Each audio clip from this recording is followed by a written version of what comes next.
اس ملک کی جو زندگی ہے 75 سال کی، میں سمجھتا ہوں کہ یہ سب سے امپورٹنٹ سبجیکٹ ہے رول آف لا، قانون کی حکمرانی۔ اگر میں ایک چیز، اگر میرے سے کوئی پوچھے نا کہ وہ کون سی ایک چیز ہے جو ملک کو جس دلدل میں ہم دھستے جا رہے ہیں اس سے نکالے گا، وہ ہے رول آف لا۔ یہ لوگوں کو بڑی غلط فہمی ہے کہ جناب آپ اکنامکلی ایک دم ایشین ٹائیگر بن جائیں گے، آپ چائنا کی طرح ترقی کر سکتے ہیں، آپ لاہور کو پیرس بنا سکتے ہیں۔ یہ ہم نے ساری چیزیں سنی ہوئی ہیں۔ اس سب کے پیچھے جب تک ایک ملک کے اندر انصاف نہیں ہے، رول آف لا نہیں ہے، کوئی بھی ملک، میں نے آج تک دنیا میں 70 سال کی اپنی زندگی میں کسی ملک کو خوشحال نہیں ہوتے دیکھا جس میں رول آف لا نہیں ہے۔ اور میں نے کبھی ریسورسز کے باوجود، وسائل کے باوجود، میں نے کبھی کسی ملک، جس ملک کے اندر رول آف لا نہیں ہے، جتنی مرضی آپ وسائل آپ دے دیں، میں نے وہاں خوشحالی نہیں دیکھی۔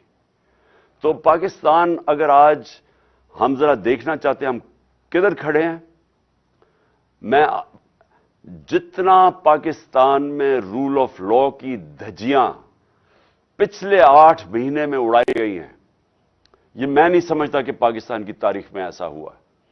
اور ان 7 مہینے میں جتنی تیزی سے پاکستان تیزی سے نیچے جا رہا ہے، یعنی ہماری جو معیشت ہے، کبھی پاکستان کی معیشت کو یہ چیلنج نہیں ہے جو آج وہ فیس کر رہی ہے۔ ہمارے ملک، جو چھوڑیں کہ پاکستان کے لوگ کیا کہہ رہے ہیں، پاکستان کے لوگ، جو بزنس کمیونٹی وہ کیا کہہ رہی ہے، کسان کیا کہہ رہا ہے، بزنسز، مزدور، کوئی بھی طبقہ لے لیں وہ آج کیا کہہ رہا ہے، وہ سب آج خوف زدہ ہیں۔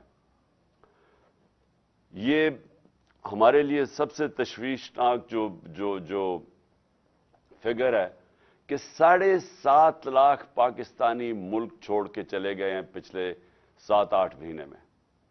اور یہ پچھلے سالوں کے مقابلے میں یہ ایک کچھ 7 گنا زیادہ بڑی فگر ہے کہ پہلے کتنے لوگ جاتے تھے اور اب کتنے جا رہے ہیں۔ یعنی ملک میں لوگ مایوس ہو چکے ہیں، ہوپ چلا گیا ہے۔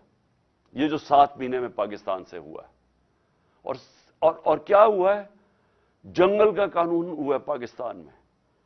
اور میں، کیونکہ ریسپیکٹڈ لائرز بیٹھے ہوئے میرے سامنے، میں آپ سب کے لیے یہ کہنا چاہتا ہوں کہ یہ آپ کی سب سے بڑی ذمہ داری ہے آج، کیونکہ رول آف لا کو اپ ہولڈ کرتا ہے پاکستان کی لیگل کمیونٹی، جوڈیشری اور وکیل۔ صرف آپ ایک چیز دیکھ لیں کہ جس طرح وہ لوگ جن کے اوپر پرانے کیسز کرپشن کے بنے ہوئے تھے، ہمارے دور کے نہیں بنے ہوئے تھے کیسز، ہمارے دور میں تو صرف ایک ٹی کیس تھا شہباز شریف کے اوپر، اور ایک ایف آئی اے میں جو اس نے نوکروں کے نام پہ ان کو اور ان کے بچوں نے 16 ارب روپے کے نوکروں کے نام پہ پیسے لیے تھے اور وہ پھر ہضم کر لیے تھے۔ اور وہ جو ٹی کا کیس ہے کہ جدھر یہ پیسے جمع کرتے تھے اور ماڈل ٹاؤن سے پھر پولیس اسکورٹ میں وہ گاڑی کو لائے، وہ حوالہ ہنڈی پہنچایا جاتا تھا، اور ادھر سے پیسے باہر بھیج دیے جاتے تھے۔ اور جب باہر سے منگواتے تھے تو یہ وہ لوگ، کبھی چینی والا تو کوئی پاپڑ والا، اور اس طرح کے لوگوں کے نام پہ پیسے واپس لے کے آئے، اور وہ جب ضرورت پڑے باقی پیسہ باہر رکھتے تھے۔ وہی آصف زرداری کا جو فیک بینک اکاؤنٹس کا کیس ہے، ایگزیکٹلی وہ دونوں وہ ایک ہی ہے۔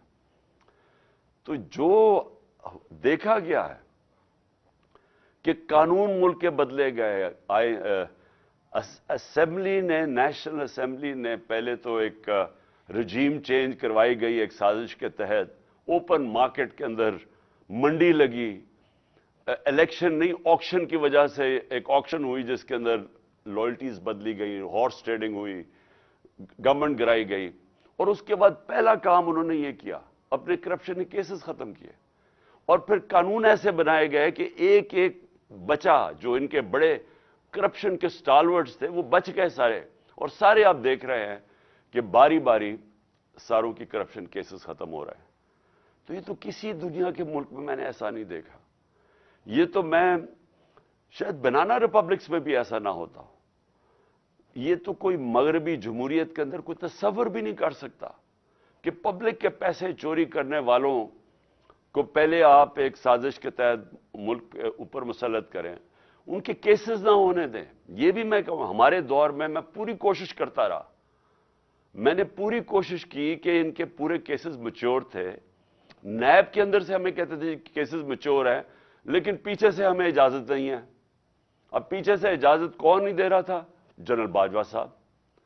جنرل باجوہ پیچھے بیٹھے ہوئے تھے, وہ فیصلہ کرتے تھے کہ کون سی نیب نے کس کے اوپر کب کتنا دبانا ہے, پھر کب چھوڑ دینا ہے, کب اندر اس کو ڈالنا ہے. شہباز شریف کا اوپن اینڈ شٹ کیسز تھے, اس کا کیس ہی نہیں لگتا تھا. ہم بالکل بے بس تھے, پرائم منسٹر بے بس بیٹھا تھا. اور یہ کیا شو کرتا ہے کہ یہاں ملک کے اندر جو قانون کی حکمرانی ہے وہ نہیں ہے, طاقت کی حکمرانی ہے. اور یہ اس سے صرف یہی نہیں ہے کہ اس وقت ملک کے وہ بڑے بڑے کرمنلز باہر پھر رہے ہیں اور ملک کے اوپر بیٹھے ہوئے اور فیصلے کر رہے ہیں, اپنے کیسز بھی بچا رہے ہیں, اور ملک کی اکانومی نیچے چلی گئی ہے اور یہ اوپر ان کی سارے کیسز معاف ہو گئے ہیں اور باقی بھی بیٹھے ہوئے آنے کے لیے. یہ کسی بھی ڈیموکریٹک سوسائٹی میں, آج اگر آپ چائنا کو کہتے ہیں چلیے جی چائنا, مغرب کہتا ہے کہ وہ ڈیموکریٹک سوسائٹی نہیں ہے, لیکن پریزیڈنٹ شی جن پنگ نے 450 وزیروں کو 7-8 سالوں کے اندر اس نے جیلوں میں ڈالا ہے کرپشن پہ. تو اگر یہ اتنا بڑا ایشو نہیں تھا تو کیوں وہ جو بھی ملک آگے بڑھ رہا ہے وہ کیوں اتنا کرپشن کے اوپر کیوں اتنی وہ زور لگاتے ہیں کہ طاقتور کرپٹ لوگوں کو قانون کے نیچے لے کے آئیں؟ کیونکہ یہی ایک سکسیس ہوتا ہے ایک معاشرے کی, جس کو لیول پلینگ فیلڈ کہتے ہیں. کیوں ہمارے پاکستان کے یہاں سے, میں نے اپنے ساتھ, میں جب پہلی دفعہ برطانیہ گیا 1971 میں, تو مجھے یاد ہے لیبر جاتی تھی پاکستان کی وہاں, اور ہر تھوڑے 5-6 سال کے بعد وہ پہلے مزدوری شروع کرتے تھے, پھر وہ اپنی کوئی دکان کھول دیتے تھے, اور دیکھتے دیکھتے وہ بزنس مین بن جاتے تھے. تو پاکستان میں کیوں نہیں وہ کر سکتے تھے؟ کیونکہ وہاں قانون ہے, وہاں لوگوں کے پاس رائٹس ہیں, ان کا جو قانون انصاف کا نظام ہے ان کو پروٹیکٹ کرتا ہے. ہمارے لوگوں کو پروٹیکٹ کرتا ہے جو کہ وہاں کے شہری بھی نہیں تھے, جو مزدور تھے. کیوں یہاں سے لوگ کوشش کر کے امریکہ جاتے ہیں اور ویزا لے کے جاتے ہیں؟ وہاں کوئی پیسے تو نہیں بانٹ رہا, کیونکہ وہاں کا جو سسٹم ہے وہ لیول پلینگ فیلڈ دیتا ہے. رول آف لا شہریوں کو لیول پلینگ فیلڈ دیتا ہے, ایک جینوئن انٹرپرینرز کو اوپر آنے کی موقع دیتا ہے. وہاں خوشحالی اس لیے ہوتی ہے, جو بھی ملک خوشحال ہوتا ہے اس کے اندر موقع ملتا ہے لوگوں کو پیسہ بنانے کے لیے, محنت کش کو ریوارڈ ملتا ہے, اس کو پیسہ, اس کی محنت کا اس کو پھل ملتا ہے. لیکن جب ایک سسٹم ڈسٹارٹ کیا جاتا ہے, طاقت کی حکمرانی ہوتی ہے, وہ کبھی بھی دنیا کی تاریخ کے اندر کبھی وہ ملک پروگریس نہیں کر سکتا. ہمارے جو نبی صلی اللہ علیہ وسلم نے مدینہ کی ریاست میں غربت کی انتہا تھی شروع میں, لیکن سب سے پہلے رول آف لا قائم کیا کہ میری بیٹی بھی چوری کرے گی تو سزا ملے گی. اور تمہارے سے پہلے بڑی قومیں تباہ ہوئی, جو طاقتور کے لیے ایک قانون تھا اور کمزور کے لیے دوسرا تھا. تو مجھے آج اپنی لیگل کمیونٹی سے اپیل کرنی ہے. میں آپ سے یہ اپیل کرتا ہوں اپنے ملک کی خاطر کہ دیکھیں آپ کو اپنی ذمہ داری پوری طرح نبھانی پڑے گی. یہ جو پاکستان میں ہو رہا ہے, یہ جنگل کا قانون, یہ وہ بن گیا پاکستان میں جنگل کا قانون, اور آپ کے سامنے ہو رہا ہے کہ سارے چور اوپر آ کے بیٹھ گئے ہیں. اور جو لوگ کیمپین کر رہے تھے, یعنی میری طرح کے آدمی جس نے اپنی زندگی کے 26 سال صرف انصاف کی تحریک میں لگائے, کہ کہتا 26 سال سے کہہ رہا تھا کہ عدلیہ کو آزاد ہونا چاہیے, جیل میں گیا اس کے لیے. 26 سال سے میں کہتا گیا کہ رول آف لا ہونا چاہیے. یہ جو لوگ چوری کر کے اپنے آپ کو قانون کے اوپر بٹھا دیتے ہیں, یا وہ کہ جو کوئی ادارہ اپنے آپ کو قانون کے اوپر سمجھتا ہے,